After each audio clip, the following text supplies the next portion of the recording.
Good morning, students. Welcome you all to my YouTube channel PEC Academy Kurukshetra. My dear students, as per commitment, I am again here to discuss along with you the most important numerical, and this numerical is based on the topic Biot-Savart law. In the previous lecture, I was discuss along with you what is Biot-Savart law. इससे पीछे जो मैंने video आपके साथ share की उसमें मैंने आपको कंप्लीट डिटेल दी, उसको डिस्कस किया आर्टिकल को व्हाट इज़ बायोट-सावर्ट लॉ, जो कि एक एक्सपेरिमेंटल लॉ था, और मैंने कहा था कि नेक्स्ट वीडियो में हम इस के ऊपर बेस्ड एक न्यूमेरिकल देखेंगे. तो before going to this numerical I want to give some introductions about this Biot Savart law. क्या था वो, उसके बारे में थोड़ा सा आपको एक हाईलाइट कर देता हूँ. बायोट-सावर्ट लॉ मैंने पिछली वीडियो में आपके साथ डिस्कस किया था. ये एक एक्सपेरिमेंटल लॉ था जो कि बायोट और सावर्ट ने दिया था, जिसमें हम एक स्मॉल करंट कैरिंग एलिमेंट की वजह से एक पॉइंट P जो कि उससे एक परपेंडिकुलर डिस्टेंस R के ऊपर है, मैग्नेटिक फील्ड इंडक्शंस को फाइंड आउट करते हैं.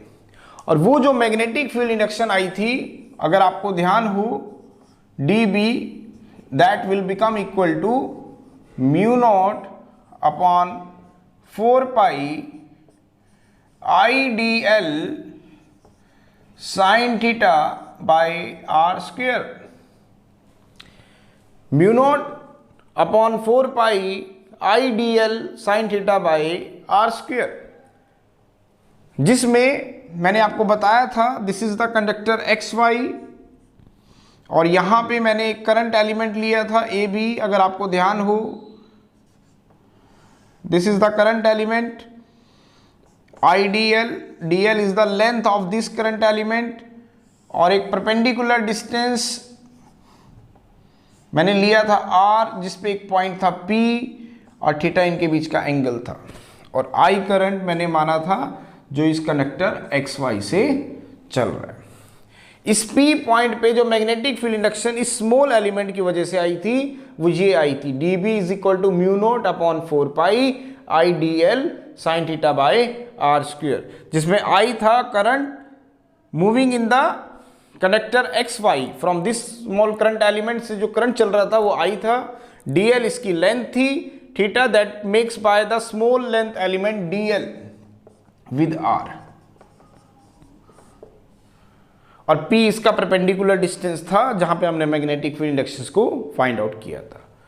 आज इस वीडियो में हम इसके ऊपर एक न्यूमेरिकल जो बेस्ड है 2 मार्क्स का, ये डेफिनेटली आपके एग्जाम में आता है. कुछ सेट में एग्जामिनर बायोट-सावर्ट लॉ का आर्टिकल पूछता है, जो मैंने पिछली वीडियो में आपके साथ डिस्कस किया, और कुछ सेट में एग्जामिनर इसके ऊपर एक न्यूमेरिकल आपको बेस देता है. तो क्या है न्यूमेरिकल, आप मेरी बैक स्क्रीन पर देख पा रहे हैं. The numerical is a current of 5 ampere is flowing from south to north in a straight wire. Note करना, south to north in a straight wire. Find the magnetic field due to a 1 centimetre piece of wire at a point 1 metre north east from the piece of wire. मैं दोबारा repeat कर रहा हूं. वो कह रहे हैं, पहले मैं नॉर्थ साउथ ईस्ट वेस्ट बना लेता हूं ताकि इस न्यूमेरिकल को आप अच्छे से समझ पाएं. This is north, this is south, and this is east, and this is west. This is north, this is south, this is east, and this is west. North, south, east and west. वो कह रहे हैं एक current 5 ampere का flow कर रहा है south to north. लो, ये करंट चला 5 एम्पियर का साउथ से नॉर्थ की तरफ. आपको मैग्नेटिक फील्ड फाइंड आउट करनी है due to a 1 centimetre piece of wire. ये एक स्ट्रेट वायर थी, suppose this is the straight wire.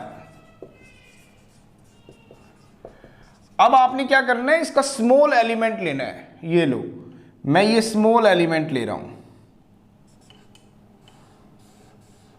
This is the small element A B, और इसकी लेंथ है ए बी की डी एल।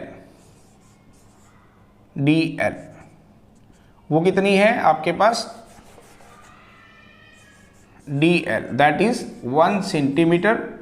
करंट चल रहा है आपका 5 एम्पियर। दोबारा सुने, करंट चल रहा है 5 एम्पियर, कहां से कहां तक, साउथ से नॉर्थ की तरफ।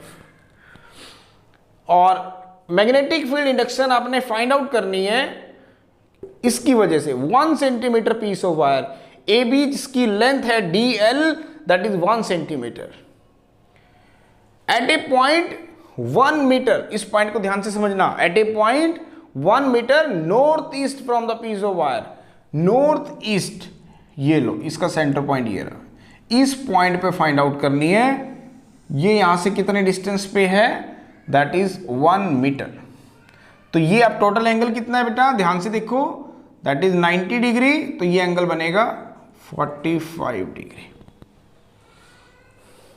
इस P पॉइंट पे हमें इस एलिमेंट की वजह से मैग्नेटिक फील्ड इंडक्शन को फाइंड आउट करना है। तो ये यहां से कितनी दूरी पे है, 1 मीटर। ये पूरा एंगल कितना है, 90 डिग्री। तो ये वाला एंगल कितना हो जाएगा, 45 डिग्री। तो dl कितना है आपका, 1 सेंटीमीटर। करंट गिवन है आपको 5 एम्पियर, ठीक है। इसको कन्वर्ट करते हैं SI यूनिट में, 0.01 मीटर। R आपको गिवन है, this is R, this is R, that will become equal to 1 metre. आपको क्या निकालना है, dB। अब dB कैसे निकालेंगे, आपको वो फॉर्मूला पुट करेंगे। वी नो दैट, इस फॉर्मूले में पुट करेंगे dB को निकालने के लिए। तो put the value of IDL sin theta by R square in equation number 1. Put the value of IDL sin theta and R in equation number 1. We get. अब हम क्या करेंगे, ये जो वैल्यूज हमें गिवन है, I, DL, R and sin theta. Now what is sin theta, theta आपको given है, दैट इज 45 डिग्री। तो साइन 45 डिग्री कितना होगा, 1/√2 sine 45 degree. 0 degree, 30 degree, 45 degree, 0, 1/2, 1/√2। Sine 45 degree कितना आ गया, 1/√2।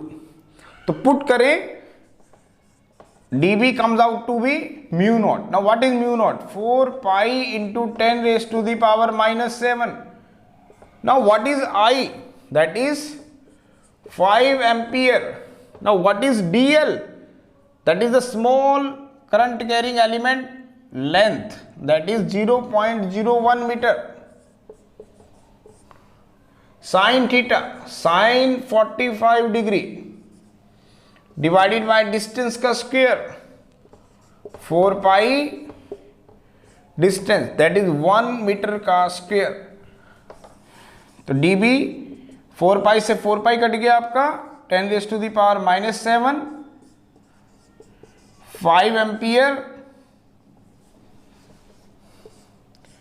0.01 मीटर, साइन 45, 1/√2, 1/√2 डिवाइडेड बाय 1 का स्क्वायर। द वैल्यू, ये जो वैल्यूज हमने इसमें पुट कर दी, अब इन वैल्यूज को पुट करने के बाद अगर आप सोल्व करते हैं, the value comes out to be 3.54 into 10 raised to the power -9 tesla. तो this is the magnetic field induction at this point P, which is at a distance say 1 meter from this current carrying element. having the length is say 1 centimeter. So my dear students, this is the complete discussions about this numerical which was based on Biot-Savart law, जो कि एक important article है। और इस तरह के जो numericals हैं 2 मार्क्स के एग्जामिनर आपसे पूछ लेते हैं। तो कैसे सोल्व करना है, सिंपल फॉर्मूला बेस्ड न्यूमेरिकल है। You have to put the value in this formula mu naught upon 4 pi ideal sine theta by R square and calculate the value of dB. So my dear students, again I am saying, if you like my videos, like my work, like my efforts, then please don't be forget to subscribe my channel and share my videos maximum to your friends, your colleagues, so that they can also take the advantage of this video and clear his her concepts in a simplified way. अंत में मेरे प्रिय विद्यार्थियों, अगर आपको मेरा काम पसंद आ रहा हो, मेरा चैनल अगर आपकी प्रॉब्लम्स को सॉर्ट आउट करने में, आपके कंसेप्ट को क्लियर करने में अगर आपकी हेल्प कर रहा हो, तो प्लीज़ मेरे चैनल को सब्सक्राइब करना ना भूलें। धन्यवाद।